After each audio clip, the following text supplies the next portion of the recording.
Cannabis Common Sense, the show that tells the truth about marijuana and the politics behind its prohibition.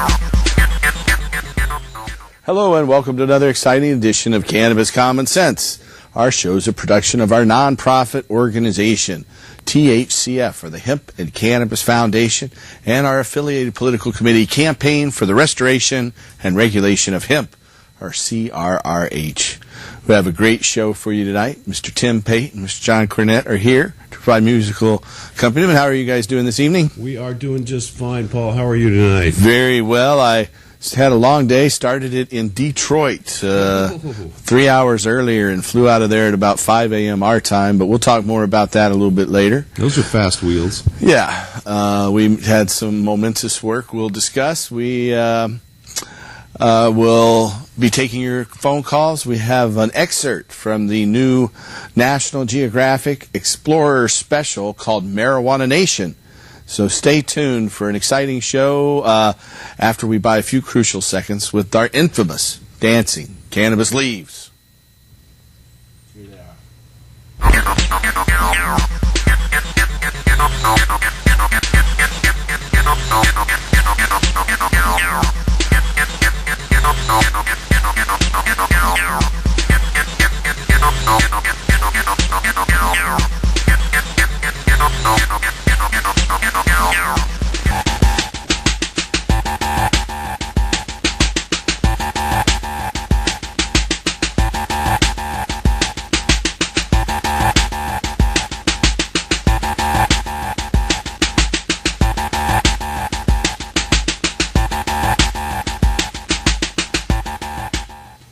Tim Pate and John Cornett. Good evening, folks. This past week, we had a major loss down here at Portland Community Broadcasting when one of our dear friends, Bob Hedlund, passed away on Tuesday.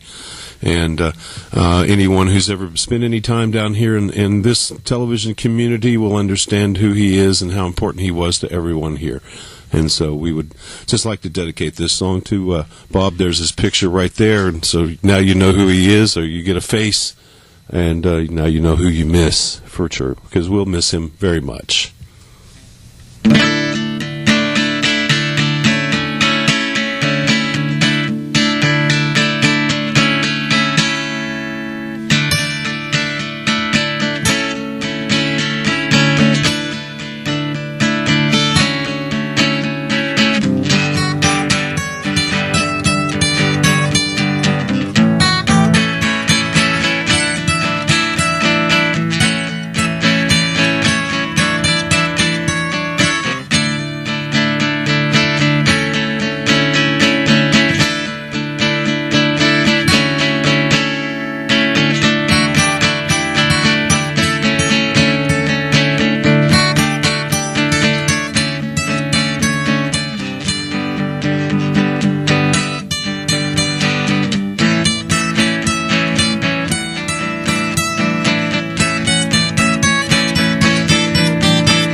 Thank you, Tim Pate and John Cornette. And I just like to say that Bob was a community fixture here, and he helped almost everyone he knew, and we're just grateful to have him. You know, he was here at our last show, and so it looks like we're having some switcher problems. They're there. Hey! Okay. Yeah, Bob was here just last week, and he's sorely missed. He was a good friend, not just to me personally, but to my family and just about anybody he met. So we miss him. You know, there's a whole team of people here. There's a couple of us on the camera, but there's a team of people behind the camera to make this all possible. And we'd like to thank each and every one of you, and that Bob was part of that community, and we miss him. Absolutely. And we give our condolences to his family and to his grandkids who were often down here with Bob on Friday nights to view our show. And his partner, Linda, I know she's having a hard time, but the good thing is that he went very quickly, had an aneurysm, and that's true. Just passed right away. If you got to think about ways to pass on, that's got to be one of the quicker sign of a good life. Without any pain, anyway. And he had been through a lot of different pain. But on to the next light. Yep. We had a breakthrough this week for our organization. We opened a new clinic in Detroit, Michigan. Tell us about that. And so we went there, and the Michigan marijuana law was voted in by 63% back in November, about a month ago, and it went into effect yesterday in Michigan. And we were there to open our office, and there's a lot of things going on in Michigan. In fact, I'm going to... How was that received? It was received incredibly well. We were covered by all the major television news channels. In fact, next week we're going to have some news clips from all those stations. And then there's this major newspaper. It's one of the oldest newspapers in the country, the Detroit Free Press. It says up here, our guard for 177 years. They had a really groundbreaking issue this time. They're sending a message to Congress saying, invest in America. And right down here they say that they're going to send a copy of this newspaper to every single member of the United States Congress. I'm just going to read a little bit of it here because it's really quite unusual. They're saying to the members, dear members of Congress, you don't want an economic disaster on your hands, not when you could have prevented it, and not in times that are already the worst in a generation. But that's exactly what you'll have and more if one of the 3 Detroit automakers goes belly up for lack of a government-backed loan. There'll be economic hell to pay, not just in Detroit, but all across America, including in your state, in your district. And it goes on to say, right here, you don't want all this blood on your hands. So this is a pretty groundbreaking issue. I want to have the camera come back in on it. So, but when you flip it over to the next section, right here, going to every member of Congress, it says, Michiganders go to clinic seeking pot to dull pain. Doctors there give the okay. And we have a great article with a color picture of one of the premier patients that helped on it. And, excellent. We got some major coverage, and our phones are just going crazy. So front page 2. The front page of the second. This is a historic issue. Yes, this it is. Being sent to all members of Congress, and it's one of the oldest papers in the United States. So, and we had very good coverage from Fox 2 in Detroit. You know, Fox is a very sometimes conservative station. Considered to be rather conservative, but we have links to that on our website at hemp.org. And fair and balance is what they claim. That's what they say. Yes. And so we just want to direct you, if you want. We'll have some of those clips next week. If you want to see the newspaper article or did the you news get to clips. see those on the news? I saw one last night. I saw one, and I understand there's some more, and we've ordered the videotapes, so we'll have them here next week. Yeah, I'm interested to see if they handle it favorably or if they It was favorably. It really was. Amazingly, it was done amazingly in a fair and balanced manner. We have a caller, though. Let's go ahead and take a phone call. Hello, caller. You're on our show. Hello? Hi. Hi, Paul? Yes. I come down to the Cannabis Club quite a bit, and I got 3 questions for you, if I may ask you. That's why we're here on TV. You're welcome to ask me. Okay, number 1 is I was wondering if you have any suggestions or where you might refer people to. about caregivers signing up to be the medicine provider for card holders, and once their medicine is ready to be delivered, they take the medicine, the plants, the clones, and leave. This has stealing from their patients, in other words. Yeah. Can I address just a bit of that for a moment? Sure. Yeah, it unfortunately it happens all too often. In fact, when we first started helping medical patients, we would try to take the names of people who wanted to be caregivers, and we tried to give patients who were looking for caregivers a list of people who volunteered, with the explanation that we really hadn't done any background checks or anything on these people, and it's best always to get a family member or friend, someone you know and trust, to be your caregiver. But inevitably, after a very short period of time, several patients were robbed. This was back in 2003. We quit. The patients would come to us and say, well, you recommended him. So we quit very quickly trying to match patients with caregivers. It's just beyond our ability to do that. And so we constantly tell patients that you have to be very careful. It's good if you have a contract with your caregiver. It's good if it's really important to get someone you know and trust. If you're not able to get someone you know and trust, there are some organizations out there that help patients. Oregon Normal is one of them. There are others as well all across the state. Since we work directly with doctors, we have to keep that at an arm's length for most of our work, because while working with doctors, there are restrictions on doctors being able to have anything to do with dispensing cannabis, and so we don't want to cause any danger to our doctors.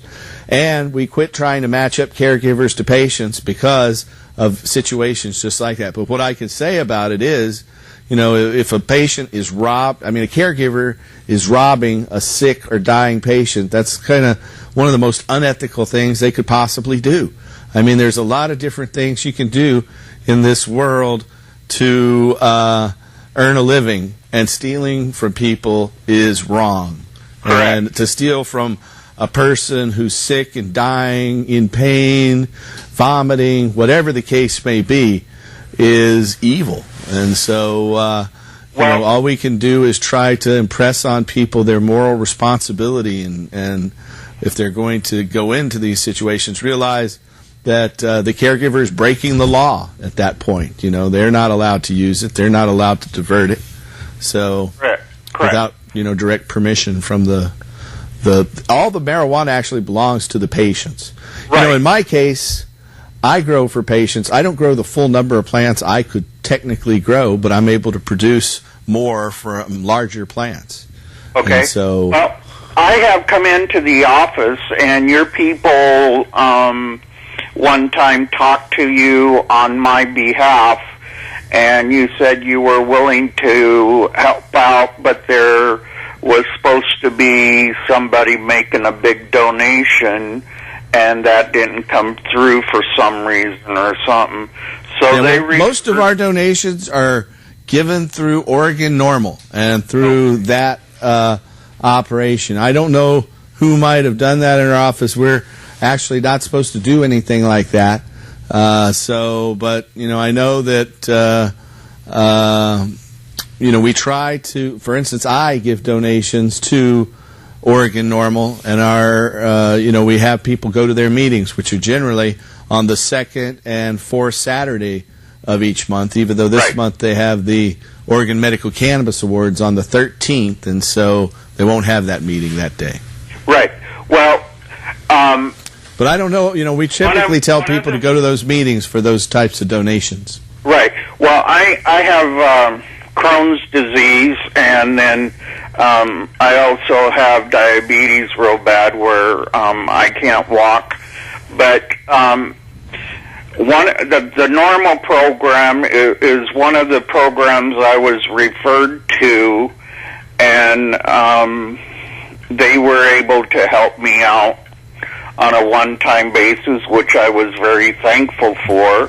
Well, you can actually go in there to their meeting twice a month if you're a member, and it's just a small fee to be a member, and you don't have to just do it on a one-time basis. But what I would recommend is you talk to people at that meeting. If you don't have someone specifically who can be your caregiver, that's another function of those meetings, is that they're there so patients can meet caregivers. And once again, you have to exercise a great deal of caution in naming someone you don't know as a caregiver. I really would think that in that case you would have to have a contract and ID and references and things like that.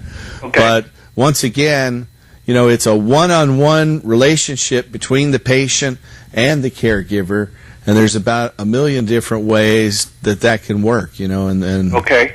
Or fall apart. Or not work. If you can answer this, if not, that's cool. But why is it, I've had my card for approximately 5 years. Uh-huh. And I've gone through probably about 8 caregivers that have ripped me off from the beginning.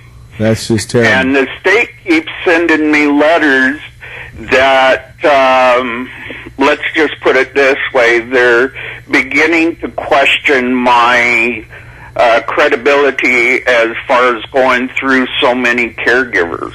Wow. The last letter I received, because I found somebody to be my caregiver, and I filled out the paperwork, and he filled out the paperwork, and we sent it in, and now they are saying that I've had too many caregivers, so he is in the process, because he is a caregiver for 3 other patients.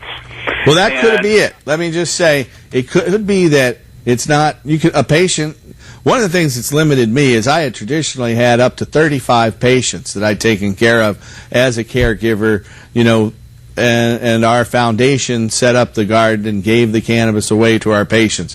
I had over 20 as of last summer and had to pare that down to just 4 because the law changed effective July of this year to limit it to 4 patients per caregiver. And so it could be that fellow had too many. I don't know how I could be wrong, but that's a possibility. It seems to me that maybe he already had 4 and they were writing you to tell you not that you had too many, but that he had too many. If he was going for himself and 3 others, he was at his limit. Yeah. And you said he had 3 others immediately, so that's a possibility. Right. It might not be that they're saying you had too many caregivers. They're saying that he had too many patients for one caregiver. Okay, and I had that problem with a lot of my patients. The state, contacted, and of course they aren't too happy. And I try to continue to help them. Yeah, reread that letter real close. I'd be interested to hear if that wasn't the case. Well, no, it was a case. I don't know if it's the case now, but I don't know if that's the case. But I do know before me he had 3 caregivers. Now, rather if he was fooling me or not, that he didn't have the 4th one, I do not have any proof of that. But the last I heard was like you were saying just a minute ago, if I understood you correctly, that before June or July of 2008, you were allowed to have up to 35 patients. There wasn't a limit, but I had up to 35 at one time a few years past. Okay, that's the last I heard, so that's why I went ahead and got him. But still, you got to look at it. Even at 35 patients, that's a drop in the bucket when you look at 22,000 patients are out there. Yeah, and most of that's the real drawback in the program is access to medicine. Okay. And so it's something that they're trying to work out. There are a number of different proposals. We'll see if we're able to push anything through the legislature this year to make the situation better for patients. Here in Oregon, the legislative session starts January 1st, generally runs through the summer, and it's a once every 2-year biennial legislation. And we're going to try to address some of those issues. But I would urge you to come down to the Oregon Normal meeting. If I'm there, come by and say hi, and we'll see if we can find someone that's trustworthy for you. Okay. I'm going to sign up with Normal. Okay, good. Yeah. My second question is, I wanted to know, is the card holder, the patient themselves, allowed to be their own caregiver? Yes, of course, and that's the best way. Answer. Yes. Yes. Yeah, that's the best way. I am my own caregiver. I don't have anyone else as a caregiver for me. Okay. And so, yeah, that's the best way, because you're not going to rip yourself off. At least I hope not. Right. But you might also might not be successful in your grow, too. Yeah, and I've had problems. Even, something might pull you away and everything dries up, If you've got big plants in little pots, they need care frequently. Yes. So, okay. My last question is this. Is there any way with the Cannabis Club or any of the others in general that where a patient can sign up and give their address and name and stuff, so when new petitions come out that you guys need signed or voting or... there are email lists and there are organization lists and volunteer lists. We'd be happy to have you participate in that.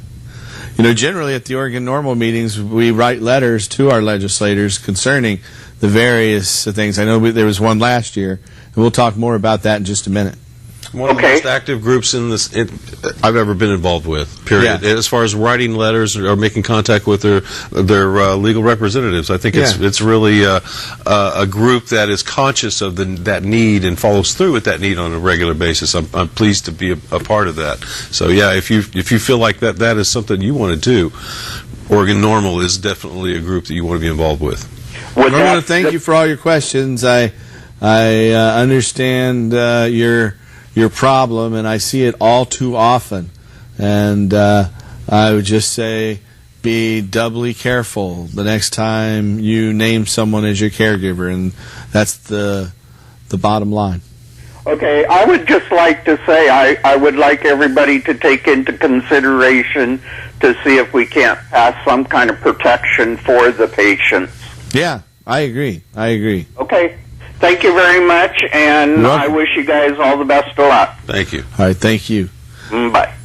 Good night. If you're out there and you have a question or comment for us, we'll be here about another 35 minutes or so. You can call us at 503-288-4448. That's 503-288-4448. Boy, my day began early. Let's talk about Detroit some more. Okay. Now, you said I'll tell you, clinic. yesterday, well, I went there a few weeks ago and found an office. I knew the law was going into effect. Right. We had the wherewithal, so I wanted to go in there and open our clinic on the day the law went into effect. Absolutely. And we had a press conference. We found a very nice office in one of the most prestigious office towers in suburban Detroit, in the town center in Southfield. And they were very supportive, everybody throughout the building. In that area, this initiative got 80% of the vote. Oh, wow. And so attorneys from Michigan Normal, had said, you need to locate in this area. And so initially I was going to open in Ann Arbor, but all the attorneys and people in the know said, no, go open in this area. Yeah. And so we did. And we had a press conference yesterday morning. We had Dr. Eric Eisenbud. He came out to talk to the reporters. We had a patient. What was that name again? Eisenbud. Okay. I know it's almost unbelievable. I'm sorry. I just had to have you repeat that. Eric Eisenbud. Perfect. He's a saintly gentleman. Excellent. An excellent, very professional doctor. Good. They quoted him in this newspaper, and since you mentioned it, I got to pull this out and extract it. He said, Eric Eisenbud, a licensed ophthalmologist, examined each of the patients Thursday. He interviewed them, reviewed their medical records, checked their blood pressure, and listened to their heart. Now, I thought about that. It's later. Instead, that listen to their heart, I think, could have several layers of connotation. Sure. But anyway, he listened to their heart before handing out authorizations. Eisenbud said he joined the practice looking for more fulfillment than he was finding in practicing ophthalmology. at the THCF clinics, he said, I see those patients every day that make me feel that I'm doing a worthwhile endeavor. Excellent. End quote. Right on. Eisenbud said, and I can tell you, going into a new area like this, people were just incredibly grateful. I had 2 different couples that just had tears streaming down their eyes the whole time I was talking to them. Wow. And I had so many people thank us for coming there. Well, we job, remember our first time. Yeah. The first day we got our license. You go in, you're nervous, you don't know. Yeah. And so these people were cathartic almost. They've been waiting all this time, and they found a doctor and were able to take advantage of it on the very day the law went into effect.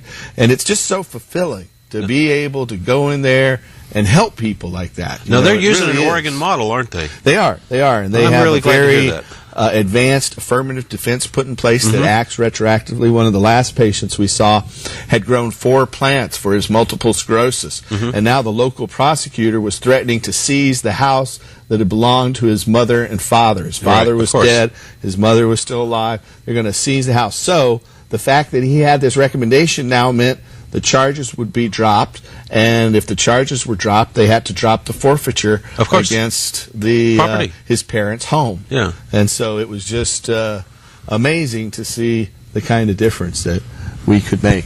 Exactly. Hey, we're going to have a comment from John. All right, John. Hey, John. Hey, yeah, Paul. I know this is a little bit off subject, but we're still in Detroit here, talking about the automakers. Sure. I heard just before I left home that if you have $3 billion laying around, you can actually buy it. So you can use your creative thinking to see how that could possibly save them without us having to send them another 25 or 50 billion or whatever. Yeah, I don't have that money. I don't either. Their suppliers do, though. Their suppliers One of the real unusual things with our whole operation is we've never had any credit. Nobody's ever given us a dime, and the banks, they won't even give us some. Well, if they saw how we ran hemp stock, they'd know we were doing it on a shoestring most days. We've done it with absolutely no financial backing whatsoever. And it's amazing. We're up to 8 states and all, and that's right. It's going strong. Exactly. Going strong with 55 total employees, 8 doctors helping patients all across the western United States. And all of those people, all of those people whose lives have now taken some level of relief from the law and relief in their own, personal comfort zone. Just because now they can do it. It's a real blessing to be able to do this. Oh, yeah, it is. I love the fact that we can speak the truth to power, and we've been here 12 years now telling the truth, and we're seeing changes in our community. It's not as fast as I'd like to see. I'd like to see marijuana completely legal and anyone able to grow their own. We know what we want to do, and we're going to get there. We have another caller, though. Hello, caller. You're on our show. Hello. Hi. Yes, I had a question about alternate sciences or alternate medicines like chiropractics. Sure. And, basically, I guess background. Earlier in my life, I had broken my ACL in my knee. Yeah. Had to have the surgery. A year later, it rebroke and oh no. Basically didn't, the surgery was a fluke. Right. Now I've been having a lot of what the doctors are telling me is carpal tunnels, nerve damage in my arms. Right. And their doctor's approach is, hey, let's do right now I do not have, due to the economy, I do not have health insurance, so these visits are, having to be paid for without the medical insurance. And the doctor's approach is, hey, let's do a $1,200 nerve test, and that'll tell us what surgery we can do. See what the response is, and then charge you a lot more to follow up on that. Yes, and with my background in the knee surgery, I don't feel like it. I feel like it's going to be a train to a lifetime addiction to basically what I'd consider legal heroin, pain pills. Well, what we find in our clinics is that we're able to get a lot of people in chronic pain off of OxyContin, morphine, fentanyl, all those different substances, and they're able either to quit them entirely or dramatically reduce the amount of those substances that they have to take. Yes. And so there are several medicinal compounds in cannabis. The one we know most about is THC, which causes the high that we all know about. But THC is good for an appetite suppressant, which I'm always quick to say is something I don't need. An appetite inducement, though, I need a suppressant. It's an appetite enhancement, and it's good for nausea. It's also good for PTSD, anxiety, depression. But there's another medicinal compound called CBD in cannabis, and where the THC is mainly in the flowers or the buds, the CBD is found throughout the plant. Okay. So you can get relief, and the CBD is good for pain, spasms, seizures, glaucoma. It's an antioxidant and a neuroprotectant. Okay. So it's good for all these things. And you can get a dose of CBD by taking processed leaf orally, either in a capsule form, in a tincture, in oil, or butter extracts, or several different ways. And so when you ingest cannabis orally, the CBD works better and it works longer. It works from 6 to 8 hours, where when you take cannabis through inhalation, whether it be smoking or vaporization, then it only lasts 1 to 4 hours. So what I always tell patients who have chronic pain is that to get relief from chronic pain without the high associated with cannabis, make something from the leaf. And we have several recipes we give out at our office, and we have them on our website, that you can take leaf and you have to cook it at a low heat, 200 to 225 degrees, for about 30 minutes. Then you can grind it up and put it in capsules or oil or butter, or you can extract it with alcohol or glycerin. Then you take a small amount of that 3 times a day, and you'll have pain relief without the high associated with marijuana. If you want the high associated with marijuana, whether it be for an appetite stimulant, nausea, or for anxiety, depression, PTSD, then you can inhale the cannabis through smoking or vaporization. Okay. Now, alternate sciences, as in chiropractics, if I wanted to go more the chiropractic route versus doing all these surgeries, now to does, I guess, whatever panel that gives people the medicinal cards, do they recognize? Well, I can tell you that you have to have a doctor, an MD or DO, who can recommend medical marijuana.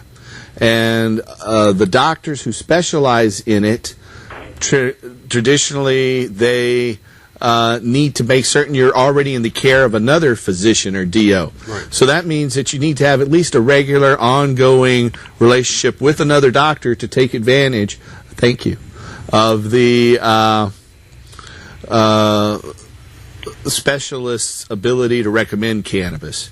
And so you could continue other alternate forms of medicine as long as you had a relationship where you're seeing a doctor every 1, 2, or 3 years, then and you know that doctor is kept fully apprised of all your medical conditions, then you can take advantage of one of the cannabis specialists. But you know, a lot of doctors in Oregon have recommended medical marijuana. There's about a total of 8,500 doctors in Oregon, and over 3,500 of them have recommended medical marijuana, more than a third, almost half. And so it doesn't hurt to ask your own physician if you don't mind having that in your other regular medical charts. But if you don't want to do that, then of course, you know, we have our nonprofit organization has physicians who are committed to helping patients who qualify get their permit. So I could come down and see your physicians is basically what you're saying. Exactly. If I don't have my own permanent. Yeah, it's up to you whether you want your own physicians to know or not. That's your decision. Okay. And so whatever your decision is, the doctors that we associate will honor that. But the ailments I suffer from are things that would be covered under the medicinal? Oh, definitely. Chronic pain amounts to over 70% of the patients that are helped by our clinics. Excellent. In fact, looking at this article from today's Detroit Free Press, it says, it says getting high was the furthest thing from their minds as some of Michigan's first legal medical marijuana users lined a Southfield waiting room Thursday. But they all shared one thing, pain. So, and that's true. We're able to help a lot of people in chronic pain, and it really works. And, now, do you have a phone number to the clinic where I could get this ball rolling? Sure, we have a referral service. You leave a message. You could leave a message right now, and someone would call you. You'd call 503-235-4606. That's 503-235-4606. And if you're outside of the Portland area, you can call our toll-free number, and it's 1-800-723-0188. That's 1-800. Now, I am out in Gresham. Does it matter? Different zip codes or... No, it's a local call. You can call that 503-235-4606 number. That'd be the best one in Gresham. That's a Portland, Oregon suburb for our viewers out of the area. Excellent. Thank you guys very much, and keep up the good work. Absolutely. Thank you. Have a great night. You too. We have a film clip now. This is an excerpt from National Geographic. They had a special this week. We'll have further excerpts in the future, but this is from their Explorers series, and that's a new episode called Marijuana Nation. Enjoy.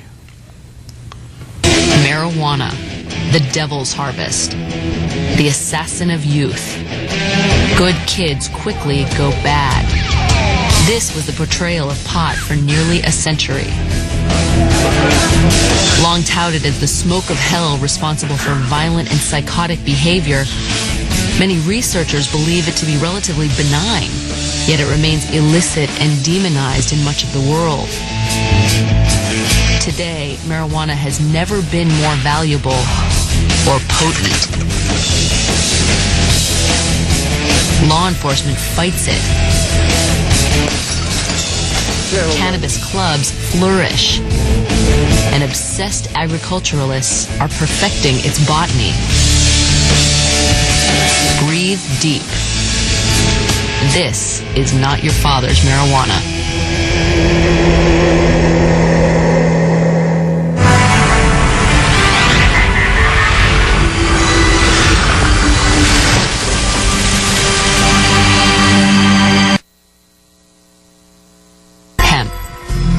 Its ability to intoxicate makes it vilified, illegal, and desired. An estimated 200 million people around the world smoke it. 2 million Americans alone will try it this year, making marijuana the most widely used illicit substance in the world. And it is everywhere. Growers, smugglers, and dealers do whatever it takes to get their product to the customer. And now they have invaded national lands, planting marijuana gardens hidden in the forests. We have 2 suspects who are out in the woods somewhere. We're using the illegal cultivation of marijuana on public lands in California is what I would call in a crisis mode. Every time we go out and look, we find more than we did the time before.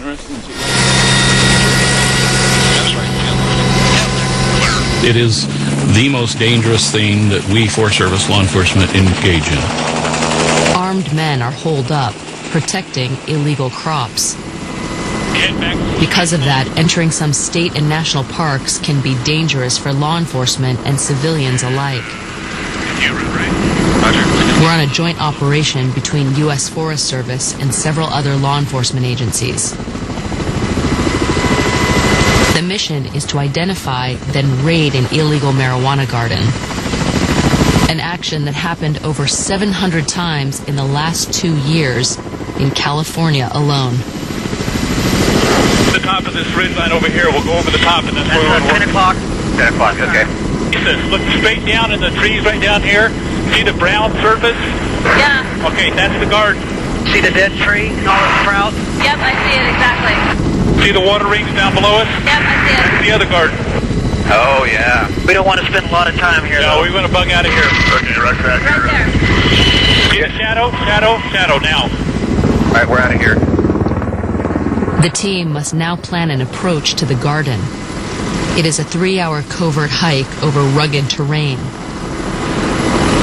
Growers plant crops to make money, and there is a lot of money to be made. 20 years ago, much of the pot in the U.S. was smuggled in by people willing to risk it all. Today, as borders tighten, the high seas smuggler might just as likely be a neighborhood grower. We've been working this guy for like 3 months now. He doesn't have a job. He doesn't go anywhere. He drives a black F450, and he also has a white Hummer.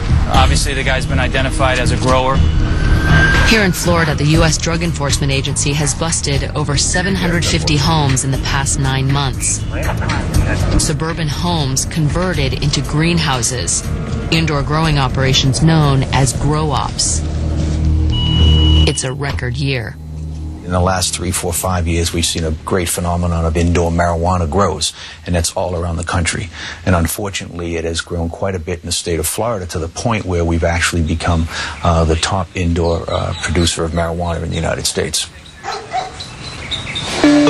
Behind a door, 44. Now, I seriously doubt that Florida is the top indoor producer of marijuana in the United States. Of course, that's what he wants to say because he wants a bigger budget. That's right. Stealing all those homes and all of that equipment isn't enough for him. That's right. No, he wants more money from the government by playing up the bullshit war. Yeah. Anyway. All this terrible, terrible thing. Yeah. We have a caller on the line. Hello, caller. Welcome to our show. I had a question. Okay. I've gone to the normal meetings for 2 months now, and still have yet to find a grower. Bummer. Is there any other place or what have you? Well, yeah, you know, if you're a patient, we have an online forum where patients can ask each other for assistance. I don't know if you have internet access, but that's one place. There are other organizations out there. You know, I'm sure that with a little bit of effort, you might be able to find some of them. I'm not sure what you did at the normal meeting, but it is a very difficult thing. And like myself, I'm limited. I can only care for a total of 4 people by the new law. So I had to jettison off a lot of patients that I had the resources to take care of. And there's a lot of competition at those meetings for what you are asking for right there. Yeah, you're not the only one there who's asking. All people have this new limit. You're not even the only one who's called tonight who's going to be there asking. But all I can say is it's best to ask a family member or friend, someone you know and trust, to do it. But I know that's not possible for everyone. Not everyone's. None of my. The hardest thing is just going without. Absolutely. Yeah, exactly. That was my thought next. That's the worst thing about this law. You can have a permit and still not be able to get cannabis. And so all I can say is just keep trying. I wish I could help everybody out there that needs that kind of help, but if I did, I know the DEA would come and put me in jail. And so you just have to... what we want to do is just see it legalized for everybody. That's right. For our whole economy. And as soon as we can legalize it, I'm sure we're going to take a big chunk out of the petrochemical industry, and we're going to start to decentralize our economy. We're going to do a lot of really good things. But in the interim, we're making steps as quick as we can. And in terms of your medicine, I would just say if at first you don't succeed, try again. In the end, persistence is your best ally. You know, if you are persistent, all things will come to you in time. That's true. And unfortunately, they're still putting marijuana growers in jail. I know a friend of ours, Eddie Lepp, was scheduled to be. He was convicted on federal charges of growing, and he was scheduled. And he helped lots of patients. Oh, yeah, so many down in California. Anyway, he was scheduled to be sentenced this week, and his scheduling was put off until early this next year. So he's still out of prison for right now. There are people who want to help. We're limited in what we can do. But he's facing 225 to life sentences. So yeah, that's a very scary thing to have to face. You know, when you're in your 60s and you know that you were growing medicine for somebody, and now you have to face that much time in jail. We've got to make some changes. Yeah, and so I'd urge you to just call your state legislators. You know, there is a move right now by one of the most powerful lobbyists in the state. It's called Associated Oregon Industries, or AOI. And they have a whole team of lobbyists that are trying to curtail our marijuana law. And I'm not exactly sure why they want to do this. You know, currently the courts have all ruled that they can fire people who test positive for medical marijuana. What they want to do is codify discrimination into Oregon's law.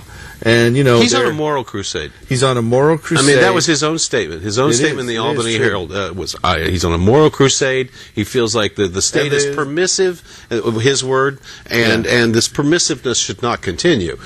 His word again. And so we want to urge you, our viewers, to contact your legislator tell them that you're in favor of the medical marijuana law, but it needs to be improved, and we need to improve access for patients, and patients should be able to gather together in co-ops. If we were able to organize a co-op where patients could come in and each pitch in what they can pitch in, there wouldn't be a patient without cannabis right now. That's right. And so there's a new model for groups of patients in California that was designed by California Attorney General Jerry Brown, and it's a new co-op model that we think has a lot of promise. I hope that works out really well. I would urge you to contact our legislators. We have some phone numbers on our CG. There they are.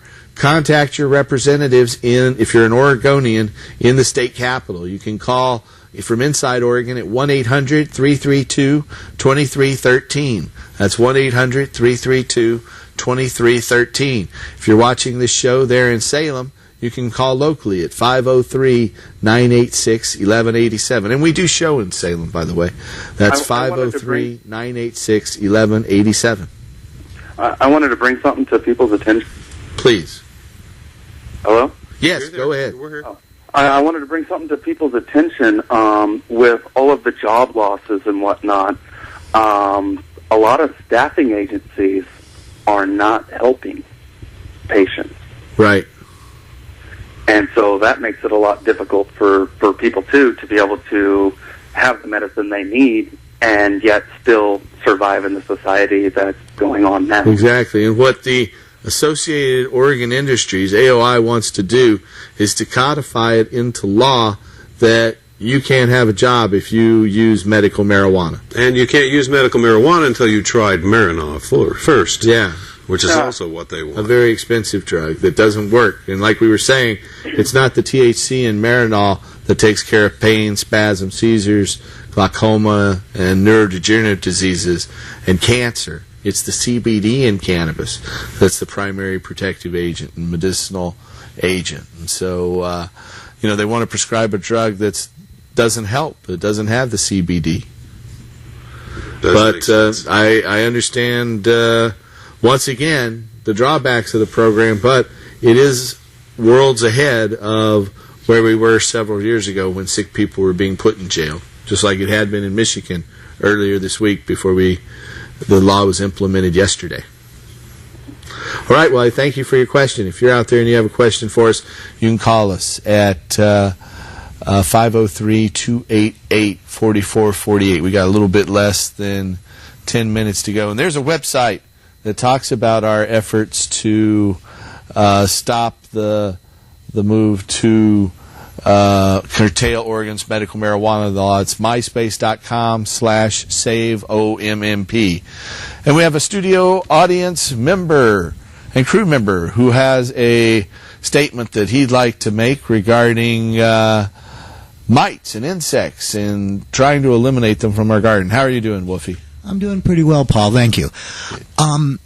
When we talk about the effectiveness of our growers in providing medicine for our patients and the ability to donate at things like Oregon Normals meetings, it's really important to remember that we're dealing with sick people whose bodies are compromised, so you don't really want to get poisons in there that you don't need to. Pesticides being a problem there, but you also have to look at how many mites or mite infestations are going on. There's been more tons of good medicine lost to mites than probably any single other thing, including law enforcement. And when we go to the shops and we ask, well, what can I use to get rid of them? They frequently will have an answer that might even be recognized as an organic material, even certified as one, but they forget to teach the patients, and that's the reason why I needed to do this, and I appreciate the opportunity, that what you have to do is rotate your counter mite or other insect measures. there's this ongoing joke among growers in this part of the world about the super mites that the feds have let loose on us. The reality is we've created that particular Frankenstein monster by using the same pesticides for people that are using substances over and over again. So they build up a resistance to those, and the ones that survive are the ones that breed, and they all are resistant to that form of control. So your suggestion is to rotate. But you can Makes do sense. it I mean, it with does. you can do it with certified organic materials. Yeah, there's a lot of different options. Everything from nicotine and neem oil and lots of different things. In fact, we have classes at our office on growing, and if you're a medical marijuana patient, you can contact us to find out more. We have beginning growing classes, intermediate growing classes, and advanced grower classes. In addition to how to cultivate cannabis and how to make medicinal grade hashish. So if you're interested in those grow classes, you can call our number at 503-235-4606, and we discuss, of course, indoor growing, controlling mites. That's the problem indoors, is that the mites are so tiny, they come in on little threads of silk, they fly through the air, you don't even know when they're on you. And the predators that eat the mites, they don't come in so easily. So that's why we have a problem with mites. They're just such a microscopic pest, and they're out there everywhere in this area. I know in August and September you can go down the Columbia River Gorge, and all the alder trees have huge infestations of mites in them. So, and the winds, of course, blowing up and down the gorge carry them everywhere. It's true. But anyway, thanks for your comment, Wolfie. Thank you. All right, we have another caller on the line. Hello, caller. Welcome to our show. Hello. Hi. Hi. I was having a question because I'm interested in getting on the medical marijuana, but I'm also working in the medical field. Are you subject to urinalysis testing? I was just wondering how that would affect that. Well, are you subject to urinalysis testing? Yes. If, like at certain jobs that I go to, I would be. Okay.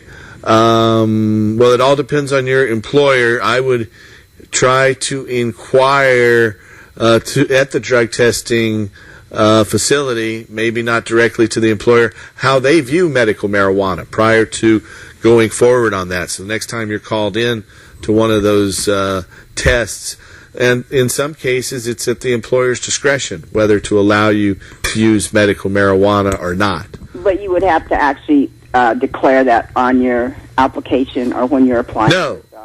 No, you wouldn't have to make that declaration at all. And you shouldn't. There's no reason to make that application. In fact, the person to tell is the person administering the drug test.